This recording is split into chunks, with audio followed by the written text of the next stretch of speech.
नमस्कार दोस्तों। मार्केट एक अच्छी खासी रैली दिखाई, ऑलमोस्ट 1350 पॉइंट का जंप आया 22,000 से। तो क्या ये मार्केट अभी बॉटम आउट हो चुका है और यहाँ से क्या बड़ी तेजी दिख रही है? क्या हम लोग 26,000 पहुंच जाएंगे या 26,300 जो अपना रिसेंट हाई है वहां पहुंचेंगे? वही आज हम लोग डिटेल में बात करेंगे।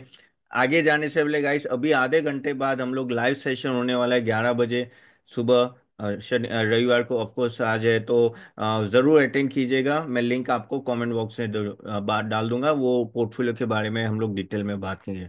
चलिए बात करते हैं मार्केट। मार्केट जैसे मैंने बोला कि बहुत ही अच्छी खासी रैली आई। तो क्या है, क्यों रैली आई इतनी बड़ी और यहाँ से क्या लग रहा है? इसके बहुत सारे फैक्टर्स है, एक के बाद एक सब फैक्टर्स के बारे में बात करता है। और क्या यहाँ से मार्केट नीचे नहीं जाएगा ना? बस अब सबको डर क्या है कि भाई वो 22,000 जो पहुंचा था, क्या वो ब्रेक होने वाला है वापस? वही हम लोग थोड़ा डिटेल में बात करेंगे कि क्या लग रहा है मेरे को। सो ओवरऑल देखो, बहुत कुछ कुछ रीजन जो साफ थे जिसके वजह से मार्केट रैली आई थी। एक तो फर्स्ट ऑफ ऑल यूएस, कहते हैं ना कि एक तरह से थोड़ा वहाँ मार्केट में करेक्शन आया। क्या रीजन था कि जिस तरह से ट्रम्प की पॉलिसी जा रही है, लोगों को डर था, एनालिस्ट को भी डर है और फेड को भी डर है कि भाई वहाँ इन्फ्लेशन वापस बढ़ेगा। अगर इन्फ्लेशन बढ़ता है और अगर ग्रोथ भी नीचे जाता है तो उनको प्रॉब्लम आएगी। ओके, तो यहाँ एक प्रॉब्लम वही होती है कि ना, स्टैगफ्लेशन की बातें चल रही है कि भाई वहां बड़ा स्टैगफ्लेशन है। स्टैगफ्लेशन कब आता है? जब आपका इन्फ्लेशन बढ़ता है लेकिन ग्रोथ नहीं बढ़ता है, उसे स्टैगफ्लेशन कहते हैं। बहुत ही, यानी अगर कह सकते हैं ना कि वो सबसे बुरी चीज होती है अगर स्टैगफ्लेशन आती है तो।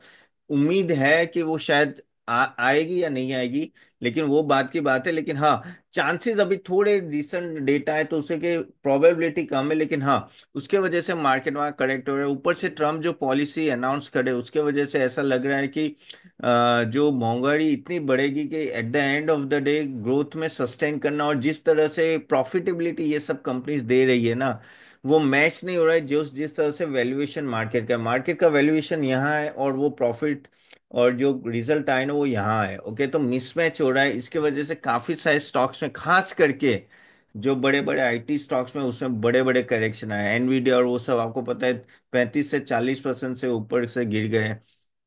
और वो चीज के वजह से क्या हुआ कि सडनली वहां का जो अपना डॉलर इंडेक्स देखो ना, तो डॉलर इंडेक्स जैसे वो 110 पहुंच गया था, वो 103 और 4 के आसपास आके खड़ा है, 103 के आसपास। वो हमारे लिए सबसे बड़ा पॉजिटिव है, क्योंकि डॉलर इंडेक्स जैसे ही कम होता है ना, क्या होता है कि eight the end of the day वापिस पैसा इंडिया में आता है या डेवलपिंग कंट्रीज में आता है। अगर आप देखो, थर्सडे और फ्राइडे का दोनों डेटा में पॉजिटिव एफआई बाइंग है। आई थिंक 7,000 करोड़ मैंने जो लास्ट देखा था कि बाइंग एफआई की, फ्राइडे को और थर्सडे को भी एफआई बाइंग थी। बहुत टाइम के बाद इस तरह से बाइंग आई, यानी एफआई भी एक तरह से थोड़ा रिटर्न कर रहे हैं। और क्या होता है कि जब डॉलर थोड़ा वीक होता है तो फिर यहाँ फायदा उनको दिखने लगता है।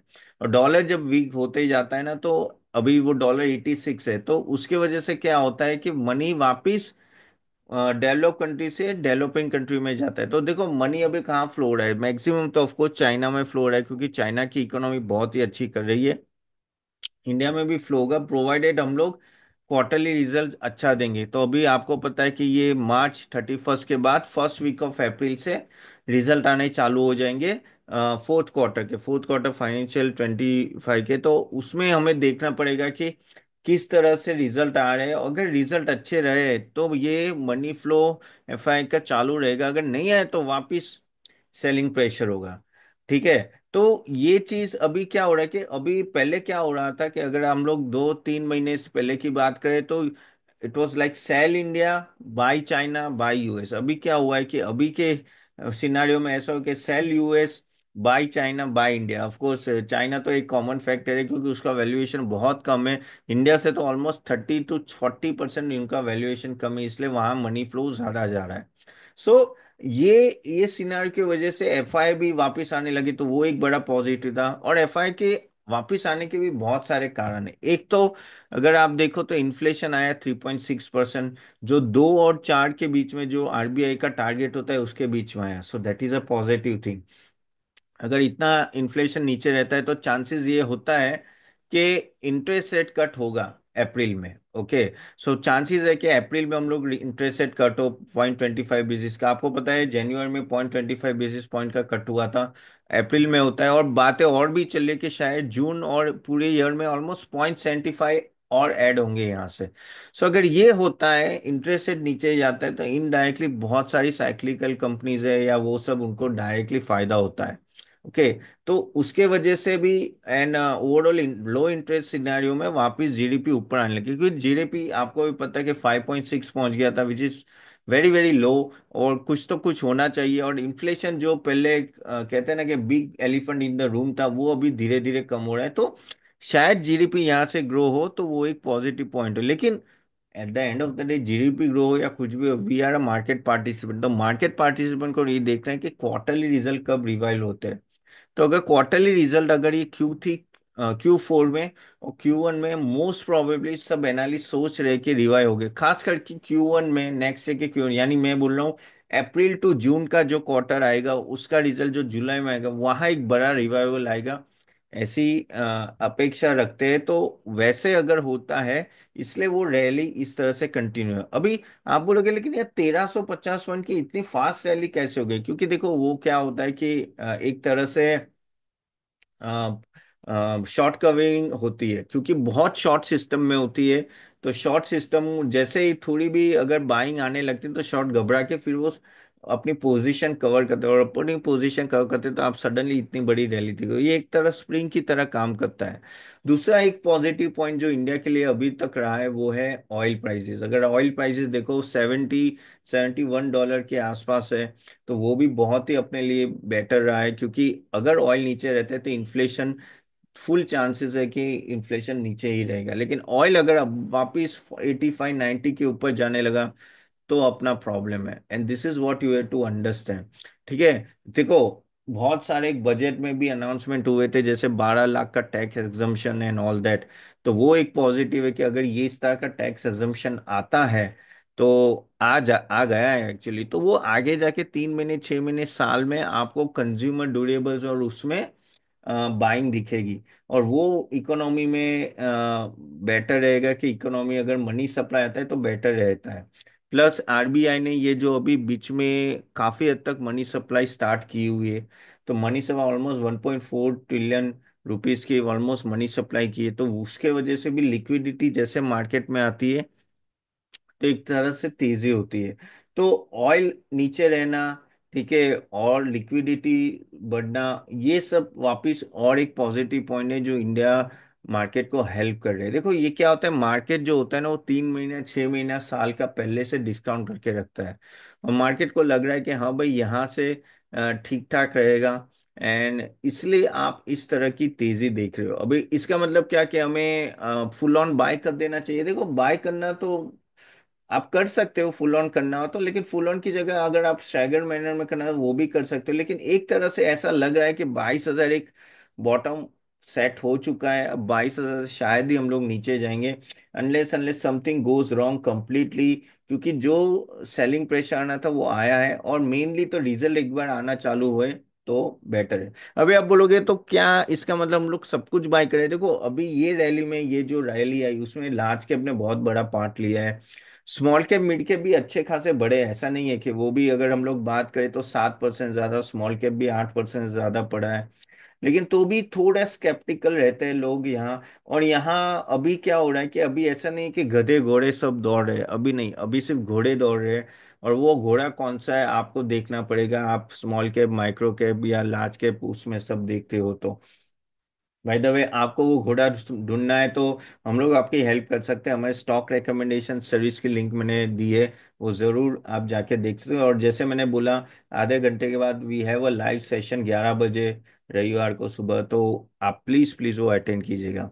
सो मिड कैप और वो सब, स्मॉल कैप और माइक्रो कैप जिससे भी बात करो गाइस, उसमें बढ़ सकता है लेकिन सिलेक्टिव होगा। ऐसे अभी मोमेंटम बाइंग पे मत जाना। वापिस ये मैंने पहले भी बहुत बार रिपीट किया है कि मोमेंटम बाइंग में जाओगे तो eight the end of the day वापिस सेलिंग प्रेशर ऊपर के लेवल पे होगा, तो वापिस फंसोगे। आप बोलोगे कौन से सेक्टर्स एंड ऑल दैट में परफॉर्म वेरी वेल। वैसे सेक्टर्स की बात करें ना तो जैसे कह सकते हैं कि बैंकिंग सेक्टर बहुत ही सेफ है। एफएमसीजी बढ़ सकता है, कंज्यूमर ड्यूरेबल्स बढ़ सकता है। ठीक है। एनबीएफसी में भी बहुत अच्छे चांसेस है बढ़ने के। कंज्यूमर डिस्क्रिशनरी जो होता है ना, ऑटो, रिटेल, रियलिटी, वहां भी थोड़ा नो आप देख सकते हो कि एक तरह से बुल बैक आएगा। आप बोलोगे क्या डिफेंस रिन्यूएबल उसमें आएगा, तो आएगा लेकिन थोड़ा सिलेक्टिव, खास करके डिफेंस में आ सकता है। रेलवे भी ठीक है, लेकिन रिन्यूएबल में थोड़ा पंगा है, तो वो थोड़ा आपको ध्यान से रखना है। ओवरऑल अगर आप बात करो कि 3 महीने, 6 महीने, साल या 2 साल का क्या आउटलुक लग रहा है, तो 3 महीने में हम लोग शायद हो सकता है कि 24,000 भी क्रॉस कर ले। लेट्स सी, शायद हो भी जाए जिस तरह से रैली है। लेकिन 6 महीने या उसके में हम लोग फिर 25,000, 26,000 की तरफ 1 साल में, यानी अगर हम लोग 25 एंड की बात करें, तो शायद टारगेट है कि 26,000 भी क्रॉस हो जाए अगर सब कुछ सही चला, इन्फ्लेशन कूल डाउन रहा तो ठीक है। हाँ, लेकिन एक बड़ा एलिफेंट होगा अपने लिए, ये जो 2 अप्रैल को अनाउंसमेंट आना है रेसिप्रोकल टैक्स ट्रम्प के अनाउंस वहां से। तो वो वहां कुछ एक बड़ा चेंजेस आ गया, या बड़ा कह सकते हैं ना कि बड़ा टैक्स आ गया, तो अपने लिए अच्छा खासा प्रॉब्लम होगा। तो वो एक थोड़ा आपको ध्यान में रखना है कि वहां कुछ हो नहीं रहा है ना, क्योंकि पागल इंसान है यार, कुछ भी आके बोल देंगे और कुछ भी हो सकता है। तो थोड़ा वो आपको थोड़ा ध्यान में रखना होगा। अदरवाइज मैंने जो ये सेक्टर्स बोले ना, उसमें अगर आप फोकस करोगे तो ठीक है। आईटी आईटी यहाँ थोड़ा प्रॉब्लम में रहेगा, क्योंकि यूएस है में प्रॉब्लम है, प्लस जिस तरह से एआई बढ़ रहा है बॉस, मुझे तो डर लग रहा है। मैं भी एआई बहुत यूज करता हूँ मेरे रिसर्च के लिए, मेरी पूरी टीम रिसर्च के लिए एआई यूज करती है, और मैं देखता हूँ किस तरह से पावरफुल है। यानी एक एआई 5 रिसर्च बंदे के हिसाब से होता है, तो समझ लो क्या आ रहा है बड़ा। आपको आपको एक्चुअली ऑनेस्टली हमें तैयार रहना है एआई के लिए, नहीं तो ऑफ कोर्स जॉब और बिजनेस सब में बहुत इम्पैक्ट आएगा। तो यस, तो इस तरह से अगर हम लोग देखें ना, तो काफी सारी ये चीजें देखना पड़ेगा। तो अभी कुछ की फैक्टर्स आपको की रिस्क थोड़े ध्यान में रखें। एक तो ऑयल पे देखो भाई, ऑयल बहुत बढ़ नहीं जाता है ना। ऑयल अगर 80 के ऊपर 85, 90 गया तो प्रॉब्लम है। इन्फ्लेशन वापस बढ़ना नहीं चाहिए, ऑयल के साथ डायरेक्टली लिंक है। ट्रेड टेंशन जो यूएस टैरिफ और वो सब है वहां ठीक ठाक है, रहे तो प्रॉपर है। ग्लोबल हेडविंड्स में euro, US, Europe, Russia, Ukraine and all that crisis में थोड़ा मॉडरेशन आए तो अच्छा रहेगा। और वैल्यूएशन में बस आपको एक ही देखना है कि आप जो स्टॉक ले रहे हो वो अच्छा है कि नहीं, क्योंकि eight the end of the day जो स्टॉक आपको सस्ते में मिल रहा है, अच्छे वैल्यू का स्टॉक मिल रहा है, वही बढ़े वाला है। नहीं तो मोमेंटम वाला अभी भी महंगा होगा और हर एक लेवल पे सेलिंग है, तो उस तरह से आपको ध्यान में रखना है। ठीक है, चलिए यहाँ तक रखते हैं गाइस। सो होप आपको ये वीडियो अच्छा लगा। अगर वीडियो अच्छा लगे तो do like it and share it, और हम लोग अभी मिलते हैं आधे घंटे बाद। Okay, see you then, bye bye. आपके क्वेश्चन जरूर कमेंट बॉक्स में डालिएगा, मैं सब क्वेश्चन नेक्स्ट टाइम ले लूंगा। ओके, चलिए बाय।